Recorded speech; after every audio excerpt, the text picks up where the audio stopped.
안녕하십니까, 이정도 목사입니다. 새생명 신우회 여러분, 한 주간 잘 지내셨습니까? 지난주에 이어서 저희들 요한복음 두 번째 시간 함께 보도록 할 텐데요. 먼저 지난주에 썼던 요한복음을 바라보는 관점 세 가지 잠깐 복습해 보면요. 첫 번째, 요한복음은 다른 복음서들, 공관복음이라고 부르는 마태, 마가, 누가복음과 비교했을 때 유월절을 중심으로 해서 그 사건이 있었던 절기들이 구체적으로 표현되어 있다는 점입니다.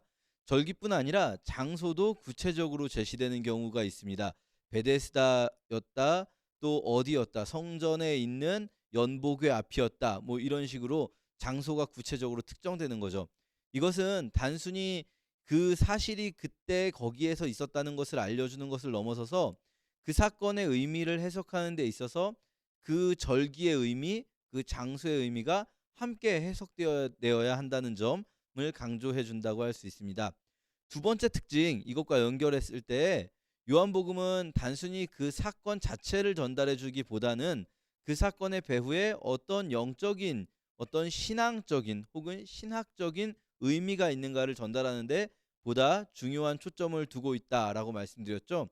이미 마태, 마가, 누가복음이 다 쓰여지고 이 기독교 세계 안에서 읽혀지고 있었던 시점에서 요한은 아, 조금 더 깊은 이야기를 하고 싶었던 거죠. 말하자면 요한이 가장 오래 살아남은 사도로서 예수 그리스도의 환상을 마지막으로 주신 그 계시록의 환상을 본 사도로서 예수님의 공생애를 다시 생각해 볼 때에 이 부분은 영적으로 이런 의미가 있다라는 것들, 그렇게 신앙적 의미를 중심으로 해석해야 된다 말씀드렸고요. 세 번째, 이것이 요한복음의 독특한 7이라는 숫자와 관련된 구조 안에서 짜여져 있다라고 말씀드렸습니다.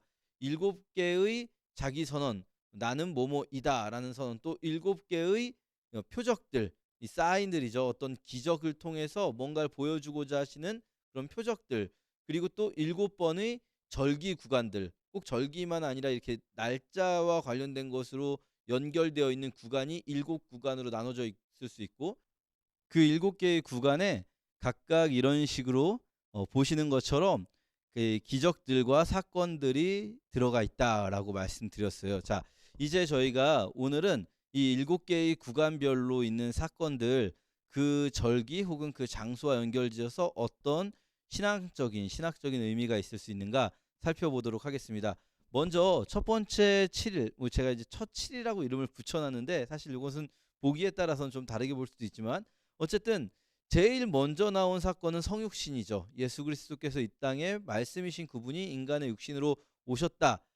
이 성육신 사건이 가장 중요한 영적인 의미라고 할 수 있겠죠.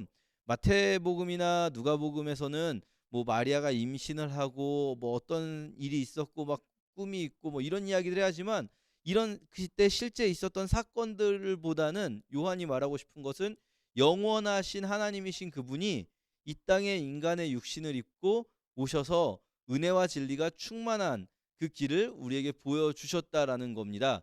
자, 그렇게 이 첫 번째 사건이 있으면서 첫 번째 표적으로 등장하는 것이 가나의 혼인잔치입니다. 가나의 혼인잔치는 분명히 이것이 첫 번째 표적이다라고 기록이 되어 있어요, 요한에서는. 그러니까 이 가나의 혼인잔치를 통해서 그러면 어떤 표적을 보여주고 싶으신 걸까? 생각해 볼 때 이 부분이 사실 조금 쉽지는 않습니다. 왜냐하면 이거 저희가 너무 잘 아는 이야기인데요. 물이 변하여 포도주 된 사건이죠. 그런데 여기서 어떤 영적인 의미를 저희가 파악할 수 있을까? 사실 이 부분은 제가 미리 말씀드리지만 아, 다 동의하는 해석이 아니니까 여러분 그냥 이렇게 들으시고 너무 좀 말이 안 되는 것 같다 싶으시면 넘기셔도 괜찮아요. 자, 보통은 이 사건을 해석할 때 뭐 예수님께서 물을 그대로 가지고 담아내라라고 말씀하시는 것에 이 하인이 순종하였더니 물이 변하여 포도주가 되는 기적을 보게 되었다 해서 순종하면 기적을 본다, 뭐 이런 맥락으로 해석하는 경우도 많은데요. 사실 이렇게 해석하면 거의 성경에 있는 모든 일들이 다 순종에 연결될 수가 있습니다. 그리고 사실 지금 예수님이 하인에게 명령한 거잖아요. 하인한테 물을 담아서 내라 했을 때 하인인데 종이 노예잖아요, 노예. 노예가 "아니 왜 나한테 그런 걸 시켜요?" 이렇게 따지는 건 좀 이상하잖아요. 노예니까 당연히 순종했겠죠.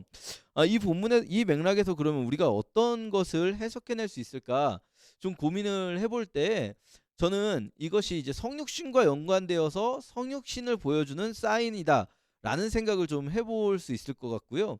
그렇게 했을 때 요한이 보여주는 큰 그림을 좀 볼 필요가 있겠다라는 생각이 듭니다. 먼저 이것은 저희가 이제 요한복음은 어 여러 절기들이나 또 장소들 이런 것들을 통해서 유대인들의 풍습과 굉장히 밀접하다. 지난 시간에 잠깐 짧게 언급을 했었는데요. 유대인의 풍습 중에 결혼 예식에 대해서 좀 이해할 필요가 있습니다. 아마 뭐 들어보신 분들도 있으실 것 같아요.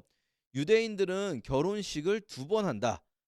이 고대 유대 사회에서는 결혼식이 두 번 있었는데 첫 번째 결혼식은 우리식으로 말하면 사실상 약혼식이에요. 왜냐하면 식을 올린 다음에 부부가 같이 사는 게 아니라 결혼식을 올린 다음에 서로 따로 떨어져 삽니다. 신랑은 자기 집으로 돌아가고 신부도 자기 집으로 돌아가서 각자의 집에서 이제 본격적으로 결혼 생활을 준비하는 거예요. 신랑은 신혼집을 준비하고 신부는 단장을 하고 신랑이 자기를 데리러 오기를 기다리는 거죠. 그렇게 했다가 나중에 두 번째 결혼식 때 신랑이 신부를 데리러 가서 데리고 오는데 이때 신랑이 이 신부 집에 줄 지참금을 가지고 혼인 행렬을 이끌고 갑니다. 이런 장면들이 저희가 뭐 단편적이지만 어디서 볼 수 있냐면 아가서 같은 경우에 솔로몬과 술람미 여인이 이미 결혼을 한 상태인데 혼인식에 있었던 결혼 반지가 왕관이 있는데 또 솔로몬이 혼인 행렬을 이끌고 술람미 여인을 데리러 오는 장면이 나오거든요. 이런 것이 바로 첫 번째 결혼식과 두 번째 결혼식 사이에 있었던 이야기들이라고 할 수 있겠고요.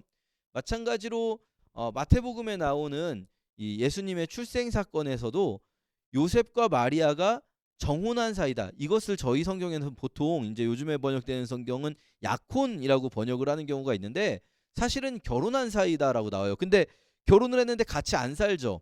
같이 안 살고 결혼을 했는데 같이 안 사는 그 기간 동안에 마리아가 임신을 해버리면서 요셉이 이 관계를 끊어버릴까 뭐 이렇게 고민하지 않습니까? 이 부분이 바로 첫 번째 결혼식, 그러니까 우리식으로 표현하면 약혼식 같은 개념의 그 결혼식을 하고 두 번째 결혼식 이전에 있었던 일인 거죠. 근데 이게 우리의 약혼식하고 좀 다른 점이 있다면 우리는 약혼을 했다고 해서 혼인 신고가 된 게 아니잖아요. 정식 부부는 아니죠, 아직. 그러니까 깨트릴 수 있는 그렇게 강력한 언약은 아니죠.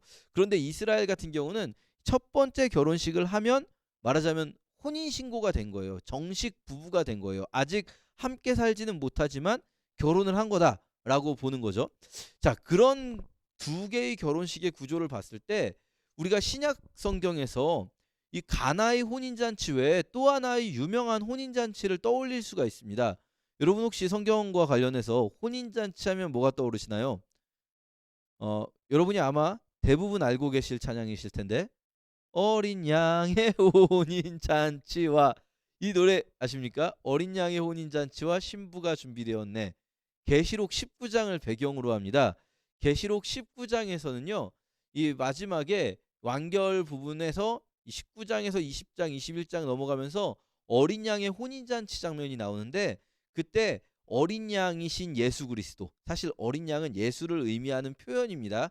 어린 양이신 예수 그리스도가 백마를 타고 행렬을 이끌고 그의 백성들을 데리러 오시죠.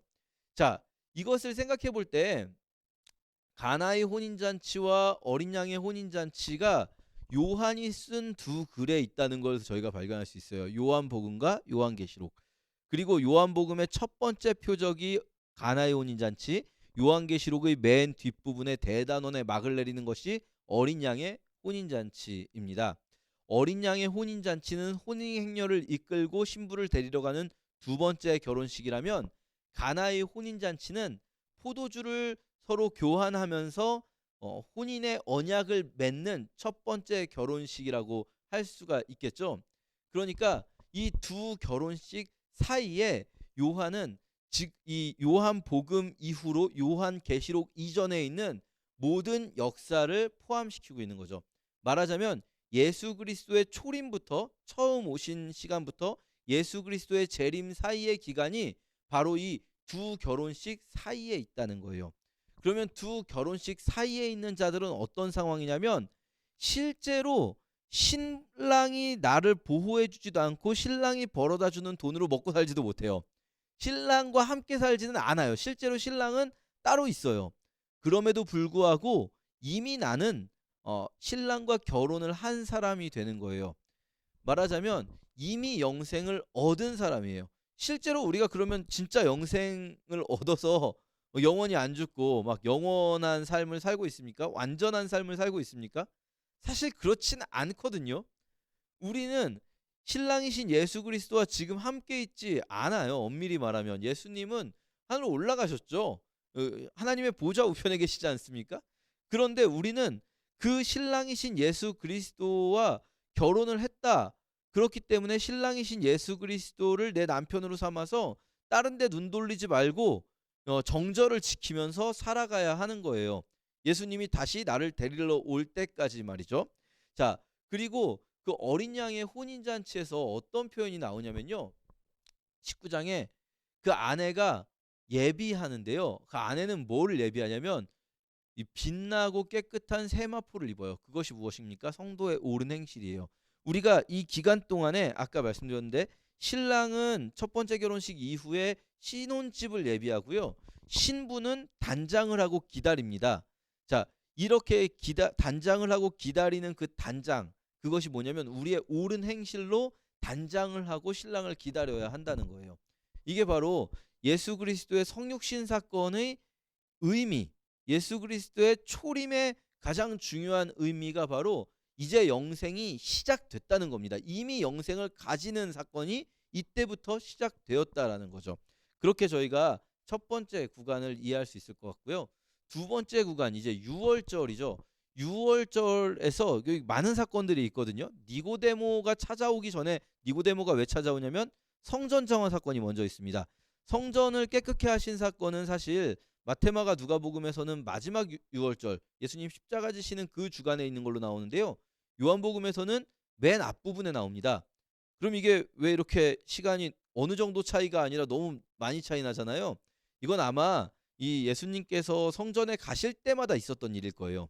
예수님께서 성전에 여러 번 가셨을 텐데 성전에서 장사하던 사람들이 사실 예수님이 그 당시에 무슨 셀러브리티도 아니고 그냥 어떤 웬 청년이 거기서 하나님의 집을 강도의 구렬로 만들지 마라 막 이런다고 해서 그날 하루만 뭐 진상 손님 왔다 생각하고 가게를 접지 그냥 계속 안 할 리가 없죠. 계속 장사를 그들은 했겠고 예수님은 갈 때마다 부딪혔을 텐데 요한은 이 사건을 앞에 위치시켜 놓고 공간복음은 예루살렘에서의 사건을 전부 맨 뒤로 몰아놨기 때문에 가장 마지막에 예루살렘 가셨을 때 그 사건을 기록을 하고 있는 것 같습니다. 자, 어쨌든 이 사건 성전 정화 사건이 중요한데요. 성전 정화 사건에서 우리가 오해하면 안 되는 것은 이 시장의 정체가 무슨 시장이냐 하는 겁니다. 성전 안에 무슨 다이소가 있진 않았을 거 아니에요. 성전 안에 생필품 시장이 있진 않았겠죠. 성전입니다, 여러분. 여기 성전 안에 있는 시장에서 파는 품목을 잘 보시면 이 사람들이 뭘 팔고 있냐면요. 비둘기나 양이나 소를 팔고 있어요. 그리고 동전을 바꿔주고 있습니다. 이게 뭐냐면요. 성전세로 사용할 반세겔 동전 바꿔주는 것과 이 사실은 이 두로세겔이라고 해서 아무 돈이나 받는 게 아니었던 거예요. 어쨌든 뭐 폭리를 취하는 방법이다. 요 정도로 이해해 주시면 됩니다. 그리고 양이나 소나 이런 것들을 원래 구약 시대에는 자기가 키우던 걸 데리고 오는 거잖아요. 그런데 자기가 키우던 걸 데리고 왔을 때 흠없고 점없는 것이어야 제사용으로 쓸 수가 있습니다. 문제는 뭐냐면 그 흠없고 점없다는 판단을 누가 합니까? 제사장들이 하거든요. 그러다 보니까 제사장들이 돈 버는 방법을 생각해낸 거예요. 자기들이 키우던 양을 데리고 온 사람한테는 이 양은 흠이 있고 점이 있다. 그래가지고 안 된다고 하는 거예요. 이 양은 완전히 율법대로 정말 정결하게 키운 양이 아니다. 그러면 제사를 하려면 어떤 양을 필요하냐면 자기네가 파는 양. 그러니까 제사로 쓰이는 제물들을 성전에서 팔고 있고 여기서 판 것만 통과를 시켜주는 거예요. 문제는 뭡니까? 폭리를 취하는 거죠. 원래 가격보다 훨씬 비싸게 이 양이나 비둘기든 소 같은 것들을 파는 거죠. 여기서. 사실 이런 방법은요. 굉장한 이익 수단이 될 수가 있습니다. 그래서 신약 시대에는 네 개의 가문이 대제사장직을 독점하면서 서로 자기들끼리 카르텔을 만들었었거든요. 이게 대제사장직이 매점매석이 일어나는 거죠, 말하자면. 자, 어쨌든 그런 이 대제사장들의 부류에 같이 붙어 있었던 대제사장들과 이 권력 유착 관계가 있었던 파벌이 사두개파고요. 그에 반해서 뭐 우리가 성경을 볼 때는 똑같이 나쁜 놈들 같지만 사두개파를 비롯한 대제사장 권력과 이 대칭점에 있는 뭐 말하자면 여당과 야당 역할을 하는 파벌이 바리새파예요. 바리새파는 제사보다 율법 준수가 더 중요하다라고 주장했고요. 사두개파는 그런 어떤 여러 가지 율법들을 가르치는 것보다 제사 규례에 더 집중을 했던 거죠. 그 바리새파와 사두개파는 사이가 정말 안 좋았는데, 근데 바리새파가 보기에 그 가장 눈에 가시 같은 것이 성전에서 돈 버는 그거죠. 그런데 예수님이 그걸 다 정리를 해버리신 거예요. 내쫓으신 거죠. 하나님의 권위로. 그랬더니 그날 밤 바리새파 중에 한 명인 니고데모가 찾아오는 거죠. 그리고 니고데모에게 예수님 뭐라고 말씀하시냐면 거듭나야지 하나님 나라 갈 수 있다 말씀하십니다. 자, 보세요. 6월절이에요. 6월절 무슨 날입니까? 이스라엘 백성이 출애굽하게 된 날인 거죠. 노예 상태에 있었던 이집트에서 탈출한 그날, 그 날을 기념하는 그 절기에 예수 그리스도께서는 이전에 성전 권력을 가지고 있었던 자들과 충돌하시고, 그리고 찾아온 바리새파 니고데모에게 말씀하신 거예요. 거듭나야 된다고요. 이전에 있었던 그런 방식들, 그걸로는 출애굽을 이룰 수가 없다고요. 다시 태어나야 되는 거예요. 성령으로 다시 태어나야 이 진정한 유월절, 이 출애굽을 이룰 수 있게 된다는 거죠. 그리고 두 번째 기적으로서, 표적으로서 죽은 왕의 신하의 아들을 고쳐주시는 사건이 있습니다. 자, 그 다음 이제 어느 명절 사건이 있습니다. 보시면 이번에는 명절의 명칭이 없이 유대인의 명절이라고만 나와요. 전에 말씀드렸지만 6월절일 가능성이 높긴 합니다. 유대인의 그 명절이라는 정관사가 있기 때문에 6월절일 수 있지만, 굳이 유대인의 명절이라고 표기한 것을 볼 때 절기의 의미보다는 이번에는 대신에 절기는 특정하지 않고 베데스다라는 장소가 특정돼요. 그러니까 절기의 의미보다는 장소의 의미에 좀 더 집중하면 좋겠다라는 생각을 하게 되는 거죠. 자, 베데스다라는 말은 어떻게 되어 있냐면요. 베이트가 집이에요, 집. 그래서 사실 벳 이렇게 되면 벳자 들어가는 그 지명이 되게 많습니다. 벳세메스, 뭐 베데스다, 벳바게, 벳세다, 베다니, 이게 전부 다 뭐 베들레헴도 있죠. 이 벳 이런 발음 들어가는 게 전부 다 집이란 뜻이에요. 뭐뭐의 집. 뭐 베들레헴이 뭐 떡집이다 이런 건 많이 들어보셨죠? 뭐 베세메스 그러면 샤메시 태양의 집 뭐 이런 식으로 됩니다. 벳, 그리고 헤세드 혹은 하스도, 이것이 이제 여기 보시면 러빙 카인드니스 이렇게 영어로 돼 있더라고요. 제가 만든 게 아니고 퍼온 건데, 헤세드라는 말은 사실 되게 많이 쓰이는데 사랑, 은혜, 긍휼 뭐 여러 가지로 번역이 가능한 표현입니다. 정확히 말한다면 사실은 사랑, 은혜, 긍휼 이런 건 어떤 추상적인 개념이잖아요. 헤세드는 추상적인 개념을 말하는 것이 아니라, 사실 이스라엘의 언어 자체가 그런데 추상적인 언어가 아니거든요. 어, 실제로 사랑을 하면서 사랑하기 때문에 하는 긍휼을 베푸는 행위, 이것을 헤세드라고 말할 수 있습니다. 내가 누군가를 사랑하기 때문에 그 사람의 어려움을 보고 돕는 행위, 이것을 헤세드, 이런 상황 혹은 이때의 마음을 헤세드라고 부를 수 있어요. 베이트 헤세드 합쳐서 베데스다가 되는 거예요. 그러니까 우리식으로 표현한다면 은혜의 집 혹은 뭐 사랑의 집, 이런 식으로 번역이 가능한 거죠. 베데스다. 그런데 이 베데스다에 어떤 것이 있었는가? 행각 5이 있었다고 합니다. 이 행각이라는 거 제가 인터넷에서 찾아보니까 애정 행각 막 이런 거밖에 안 나오더라고요. 근데 간신히 찾은 게 이런 그림이었는데, 이게 경복궁인가요? 이게 행각입니다. 이런 게 행각이 뭐냐면 위는 지붕으로 막혀 있고 건일행자에 집각자 쓰거든요. 그래서 이렇게 거닐어 다니는 행각, 거닐어 다닐 수 있고 옆은 터져 있는 그런 곳이죠. 저기가 이제 행각이에요. 저렇게 생긴 게. 그런데 이런 행각이 5개가 있었다 할 때 아마도 이런 식으로 생겼을 거예요. 4개 그리고 가운데 하나 더. 이렇게 행각이 여러 개 있는 곳. 우리는 어디 가면 많이 볼 수 있냐면요. 보통 어디 대전역 같은 데 가면 저런 구조가 많이 되어 있습니다. 행각이 있는 곳은 누가 모일까요? 어, 주로 이 집이 없으신 분들이 아, 지붕이 막혀 있기 때문에 저기에 모이기 쉽습니다. 고대 사회도 마찬가지였어요. 주로 이 생활이 불편하시고 집이 없고 이런 분들이 하나 둘씩 저기에 모이기 시작했겠죠. 그러다 보니까 저기가 이제 우물이라고 번역되는데 사실 우물은 아니고 우기 때에 비가 오면 그걸 받아놨다가 건기 때에 사용할 수 있게 하는 물 저장고 같은 곳인데 그곳에 소문이 나기 시작하는 거예요. 여러분이 요한복음에서 잘 보시면 그 물의 움직임을 기다리니 하면서 뒤에 뭐 물이 동할 때마다 물이 움직일 때마다 천사가 내려와서 제일 먼저 들어가는 사람은 이 어떤 병이든지 낫는다. 이 이야기가 괄호가 쳐 있는 걸 보실 수 있거든요.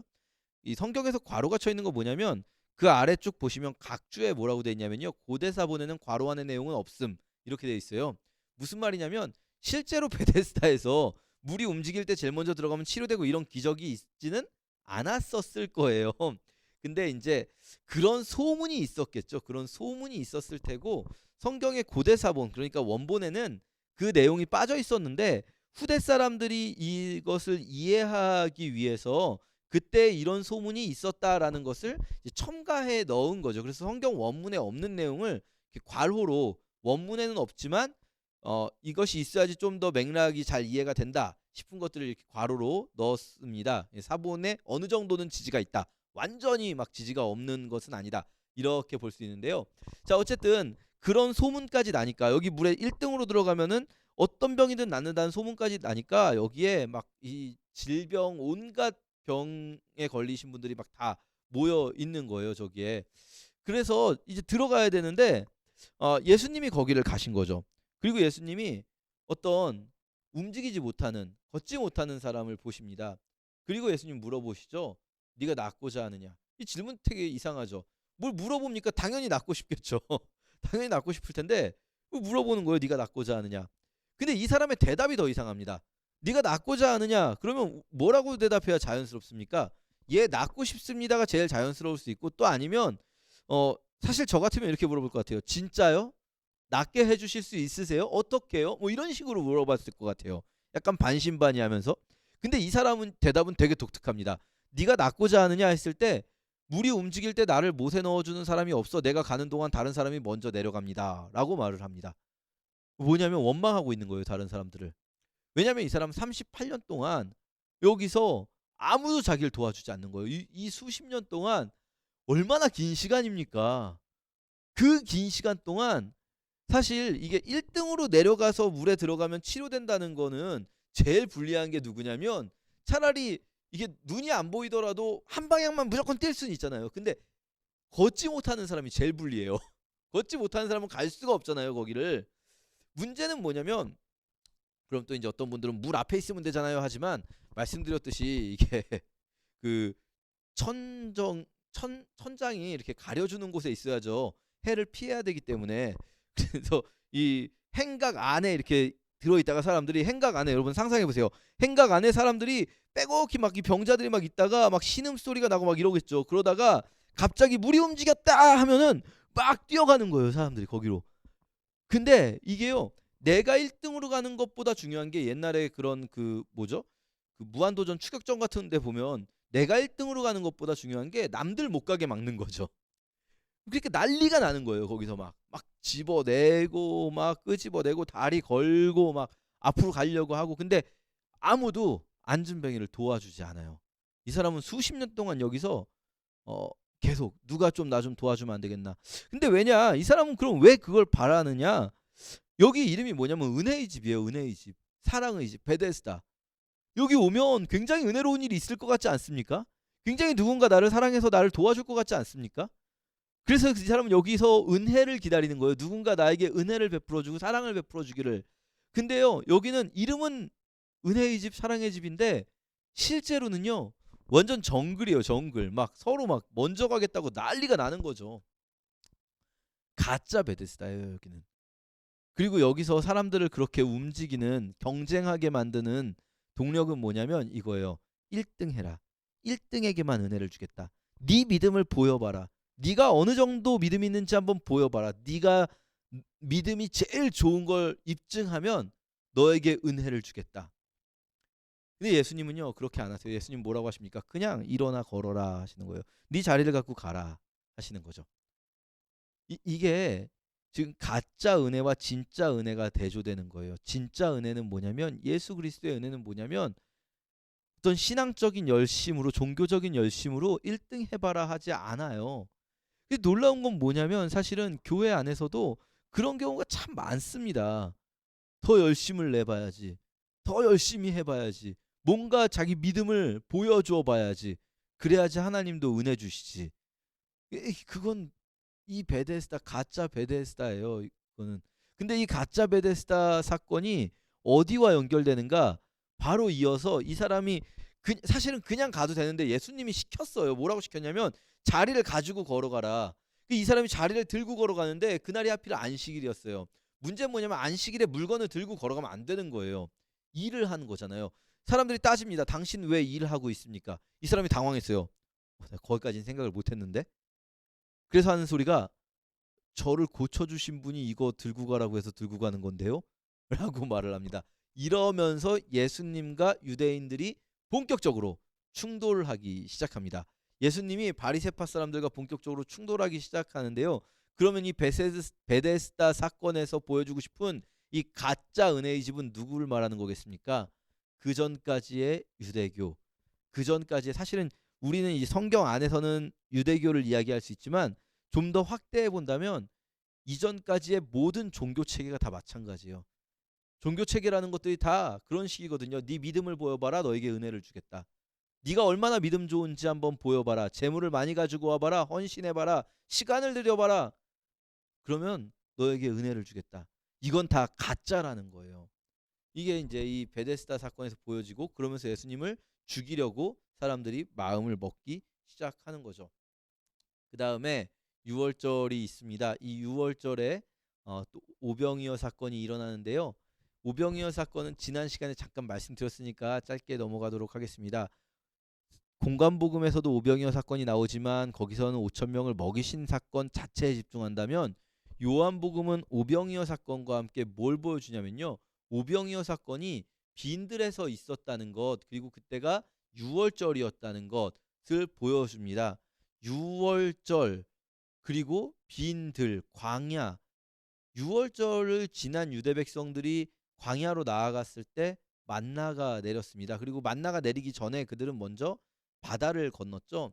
예수님이 유월절 사건 아니 오병이어 사건 이후에 바다를 건너가십니다. 걸어서 건너가시는 사건 있죠. 그때가 밤이었다라는 겁니다. 출애굽 때에도 밤에 홍해를 건넜거든요.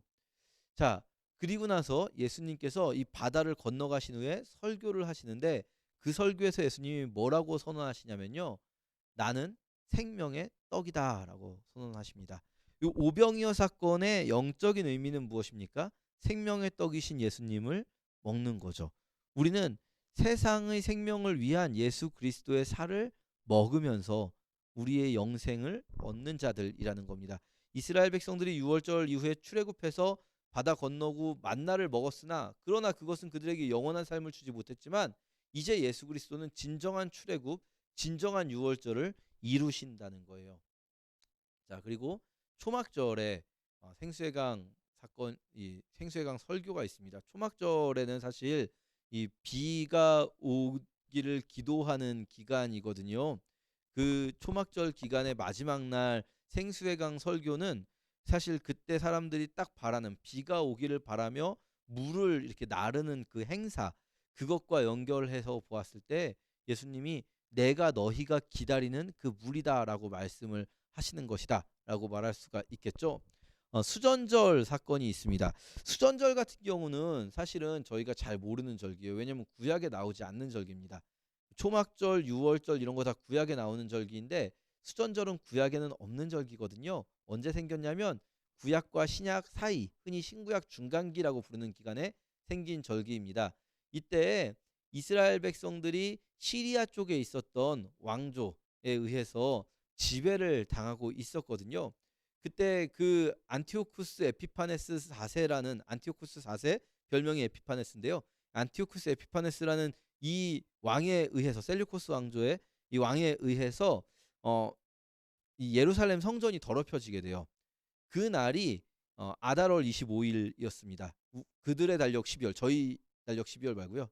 유대 달력 12월인데 어쨌든 아달월 25일에 그 성전에서 제우스 신을 향한 돼지고기를 제물로 삼은 제사가 있었어요. 완전히 유대인들에게는 충격적인 사건이죠. 다른 신을 그것도 성전에서 그 많은 돼지고기로 제사를 했으니까요.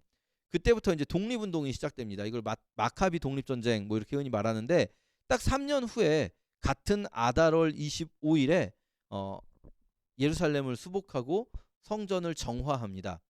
그래서 이 같은 이날 아달월 25일이라는 이날 성전을 닦을 숫자 써서 한글로 번역을 한 거예요. 성전을 깨끗하게 한 날 수전절 이렇게 하누카라고 부르는데요.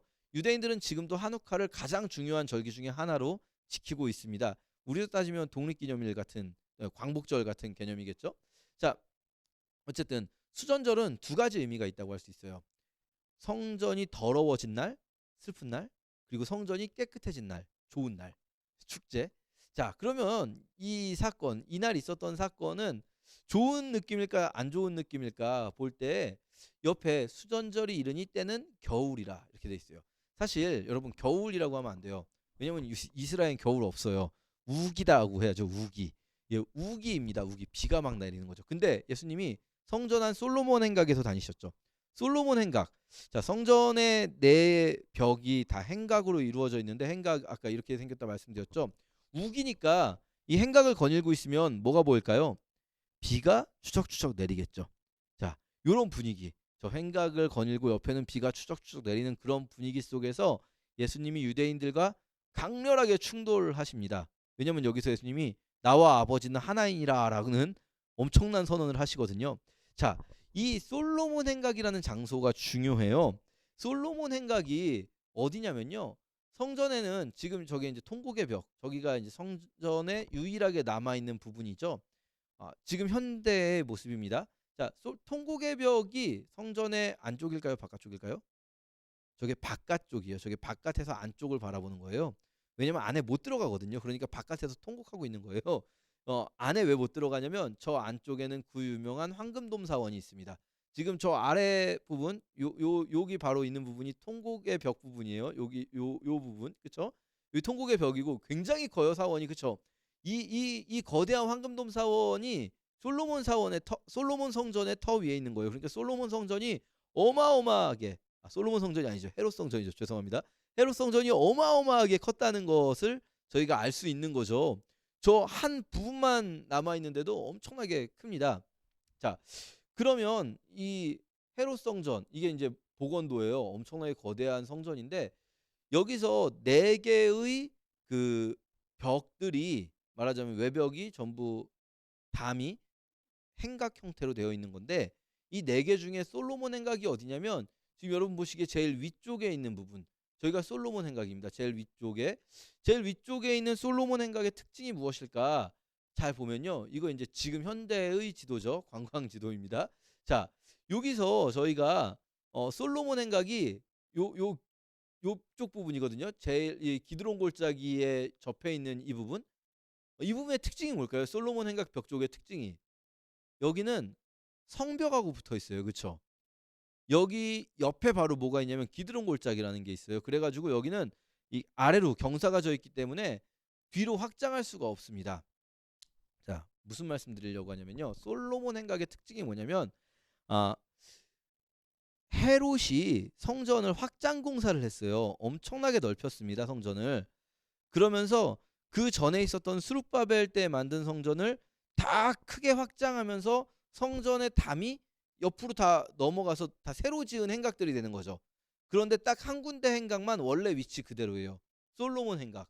그래서 그 자리를 솔로몬 행각이라고 불러요. 왜냐면 그 위치는 솔로몬 성전 때부터 계속 이어져 온 위치이기 때문에. 왜냐하면 여긴 위치를 바꿀 수가 없어요. 더 뒤로 물릴 수가 없어요. 더 뒤로 물리면 기드론 그 골짜기가 이렇게 아래로 내려가 있기 때문에. 그러니까 이 위치는 원래 솔로몬 때 성전 때부터 있었던 위치다 해서 솔로몬 행각이라고 불러요. 자, 무슨 의미일까요? 이 성전이 더럽혀진 그날, 그리고 깨끗하게 된 그날, 수전절에 예수님께서 성전의 헤롯에 의해서, 헤롯과 헤롯 일당들에 의해서 더럽혀진 그 성전에 유일하게 원래 모습 위치에 남아있는 그곳에서 설교를 하신 거죠. 나와 아버지는 하나다. 그러시면서 요 때에 예수님이 도망이 아니죠, 물러가셨다가 다시 돌아오시게 되는 것이 친구 나사로의 죽음 때문이거든요. 그때 예수님이 어떤 설교를 하시냐면 이렇게 말씀하십니다. 나는 부활이요 생명이다. 나는 부활이요 생명이다. 아까 말씀드렸죠. 수전절이 뭐죠? 성전이 더럽혀졌다가 다시 깨끗해진 날. 자, 나는 부활이요 생명이다. 나를 믿는 자는 죽어도 살고 살아서 믿는 자는 영원히 죽지 않을 거다 라고 말씀을 하십니다.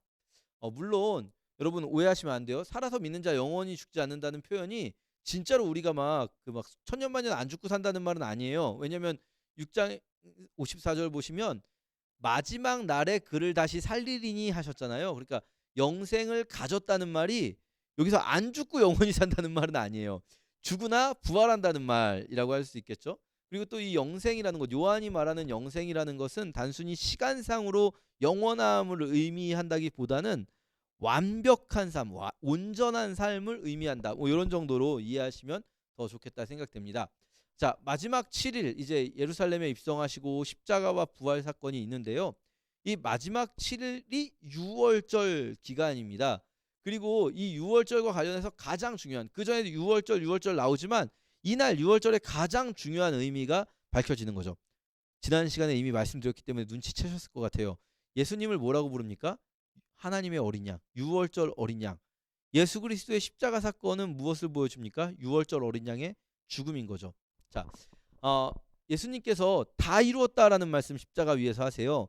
그런데 여러분 이게 좀 이상할 수 있는 게 진짜 다 끝난 건가? 왜냐면 십자가 위에서 죽는다고 다 끝나는 게 아니잖아요. 부활하셔야 되고 승천하셔야 되고 성령 내려주셔야 되잖아요. 그런데 여기서 다 이루었다는 도대체 뭘까? 생각을 조금 해보면 그 위에 28절에 내가 목마르다 하세요. 내가 목마르다는 왜 하셨을까요? 목이 너무 말랐을까요? 실제로 그렇게 해석하시는 분들도 있죠. 너무 목이 말라고 막 예수님조차도 너무 힘들었다. 근데 생각해보면 여기 위에 이렇게 나와요. 성경으로 응하게 하려 하사 내가 목마르다 하신 거예요. 목이 말라서 목마르다가 아니라 성경을 이루려고, 성경이 이루어지게 하려고, 이렇게 번역하면 자연스럽죠. 성경이 이루어지게 하려고 내가 목마르다 하셨고, 그리고 30절에 다 이루었다 되는 거죠. 그러면 위에서 내가 목마르다 한 걸 다 이루신 거예요. 그때 이루려고 하신 걸. 자, 그게 뭘까? 29절이 이제 이루어지는 거죠. 신 포도주가 가득히 담긴 그릇이 있는데 사람들이 포도주를 먹으면 해용을 우슬초에 메어 입에 대었다. 여기서 저희가 주목해야 되는 단어가 우슬초라는 단어예요. 이 우슬초라는 단어 보시면 마태복음과 마가복음에서는요, 갈대라고 나왔거든요. 근데 이게 마태나 마가가 쓰고 있는 이 갈대라는 단어는 그리스어로 그냥 이렇게 갈대처럼 생긴 긴 줄기가 있는 그런 풀들 혹은 그런 줄기 식물들의 총칭이에요. 그것들을 부르는 일반적인 표현이에요. 그러니까 이게 자연스러운 표현입니다. 뭐 대충 그렇게 생긴 풀들을 다 이렇게 쓸 수 있는 거죠. 그런데 요한은요, 그것이 딱 집어서 우슬초라고 말을 해요. 근데 이 우슬초라는 휘소포스라는 단어는요, 사실은 그리스어가 아니에요. 이 사람은 지금 그리스어로 글을 쓰고 있는데 성경에 그런 부분이 사실은 좀 많이 있습니다. 성경 기자들이 그리스어로 글을 쓰고 있는데 가끔씩 다른 단어, 아람어라든지 히브리어라든지 그런 단어들을 음역해서 그리스어로 써요. 우리식으로 표현한다면 뭐 영어로 있는 단어를 한글로 발음만 그대로 이렇게 옮겨서 적을 수 있잖아요. 제가 뭐 이 뭐랄까요, 등을 말할 때 그냥 형광등, 등 이렇게 한글로 쓸 수도 있지만 번역을 안 하고 그냥 일부러 라이트 이렇게 쓸 수도 있잖아요. 그럴 때는요, 근데 의미가 조금 달라요. 그냥 등을 말하고 싶은 게 아니라 뭐 이럴 때면 라이트라고 할 때는 어떤 특정한 조명 장비를 말하고 싶을 때 내가 그걸 번역을 하지 않고 음역해서 소리 나는 대로 영어를 그대로 한글로 받아 적는단 말이죠. 지금 이 히솝이라는 히브리어를 그리스어로 음역해서 쓰고 있다 할 때 우리가 그럼 이 우슬초라는 단어에 요한은 어떤 의미를 부여하고 있구나라는 생각을 할 수가 있어요. 마태복음과 요한복음 비교했을 때 지금 여기서 차이가요. 요한복음은 그릇과 우슬초가 이렇게 있거든요. 그럼 여러분이 성경 검색하는 프로그램 같은 거에서 그릇 우슬초 두 글자로 검색을 해보시면, 두 단어 검색을 해보시면 나오는 게 딱 두 구절이에요. 요한복음 19장 29절과 출애굽기 12장 22절이에요. 출애굽기에서요, 우슬초 묶음을 취하여 그릇에 담은 피에 적셔서 그 우슬초에 적신 피를 문 인방과 좌우 설주에 뿌리라고 해요. 이게 어디 나오는 거냐면 유월절 규례에 나오는 겁니다. 유월절 규례의 마지막 부분이 뭐냐면, 이 어린 양을 잡아서 뭐 어쩌고 저쩌고 한 다음에 그 어린 양의 피를 이 우슬초에 적셔서 문 인방과 좌우 설주에 바르고 집 안에 들어가 있는 거예요, 밤새도록. 그럼 죽음의 사자가 그 집을 넘어가는 겁니다. 원래는 다 죽어야 돼요. 이집트 땅에 있는 모든 그 집안의 모든 생명체의 초태생이 죽어야 되는데, 그런데 이 문인방과 좌우설주에 어린 양의 피가 있는 집만 넘어가는 거예요. 그래서 유월한다. 우리 학생 때 월담한다 뭐 이런 이야기 했잖아요. 유월절이라고 부르는 거죠. 패스오버. 자, 지금 요한은 의도적으로 요한만 봤을 수도 있죠. 사실은 베드로도 예수님의 십자가까지 못 따라가지 않았습니까? 예수님 십자가까지 따라간 사람은 남성 제자 중에서는 요한이 거의 유일한 것 같은데요. 요한이 예수님의 십자가 앞에서 봤었던 우슬초, 그것이 그 당시엔 무슨 의미였는지 몰랐을 수 있어요. 그런데 요한이 점점 이제 깨달았다라고 볼 수도 있겠죠. 뭐 어떻게 상상의 나래를 펼쳐본다면, 요한은 마지막 계시를 본 사람이니까요. 이 우슬초에 포도주를 적셔서 십자가 위에 있는 예수님의 입에 막 이렇게 이 사람들이 막 이렇게 적셨을 거 아니에요. 막 조롱하면서. 근데 그게 예수님이 의도한 일이라는 거예요. 다 이 성경으로 응하게 하려 하사 가라사대 내가 목마르다. 내가 목마르다고 하시니까 옆에 있는 우슬초 한 묶음 뽑아다가 이 사람이 그릇에 있는 신포도주에 적셨는데, 그 신포도주, 예수님이 24시간도 되기 전에, 요 바로 전에 뭐라고 하셨냐면, 이 포도주는 내 피로 세우는 새 언약이다. 내 피를 먹어라. 내 피를 마셔라 하셨거든요. 이 신포도주는 어린 양이신 예수 그리스도의 피라고 할 수 있는데, 빨간 그 포도주를 우슬초에 적셔서 십자가 위에 있는 예수님께 막 이렇게 묻히는 그 행위가 유월절 규례의 마지막 단계로 보이는 거죠. 그리고 나서 예수님께서 그 조롱을 받으시고 막 이렇게 와인이죠. 신포도주가 입에 막 묻은 상태로 다 이루었다 말씀을 하신 거예요. 유월절 규례가 다 이루어진 거죠. 그리고 십자가의 가장 큰 의미는 바로 유월절인 거예요. 우리도 죽어야 되는데, 원래 모든 인류가 죽어야 되는데, 우리를 살리려고 예수 그리스도께서 스스로 어린 양이 되어서 자기 몸을 내어주시고 죽으셨다라는 거죠.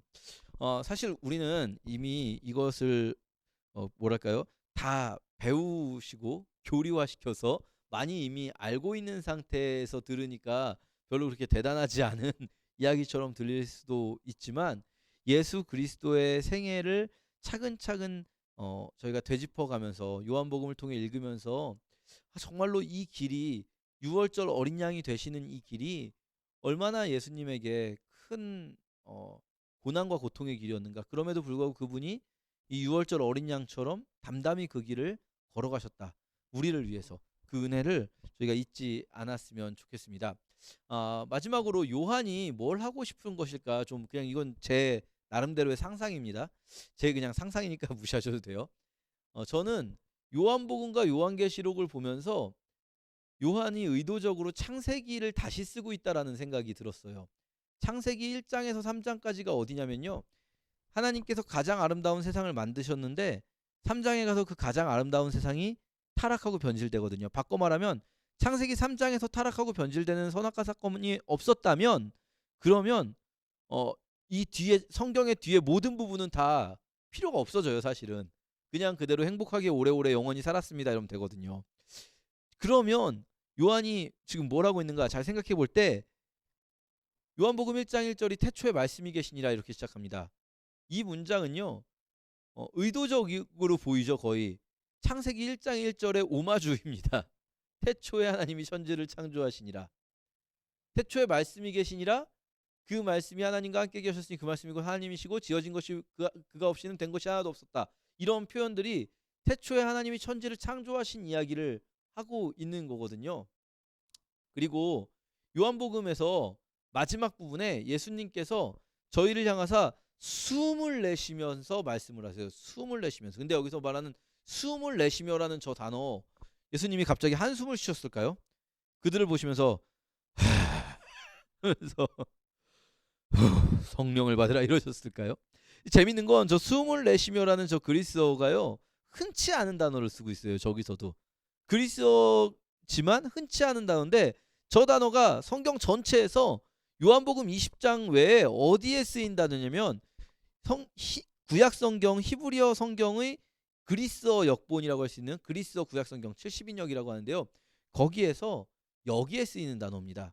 창세기 2장 7절 생기를 그 코에 불어넣으시니 할 때 쓰였던 단어를 요한이 의도적으로 숨을 내쉬며 가라사대 성령을 받으라 라고 쓰고 있다는 거예요. 새 창조예요. 새로운 인간을 이제 창조하시는 거예요. 십자가 위에서 돌아가시고 부활하신 예수 그리스도는 이제 자신을 따르는 이들을 새로운 존재로, 새로운 피조물로 창조해내시는 거예요.